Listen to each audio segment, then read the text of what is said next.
Hello everybody. So today I want to talk about calculus. The topic today is about integration. So now I want to show you how to answer. We need to use about integration by substitution.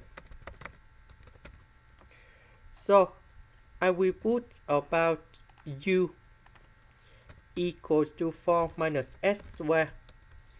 Later that, we need to do first derivative for the both sides, and we have negative 2s ds.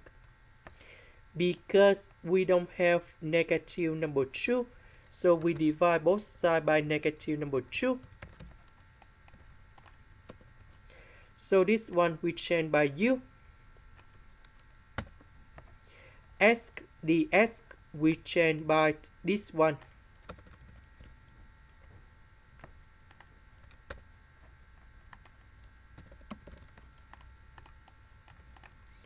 So the integration of this one, we have ln of the absolute value of u, and I will put about c.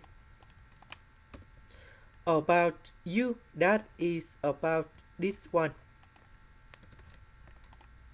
This is the end. Thank you for watching.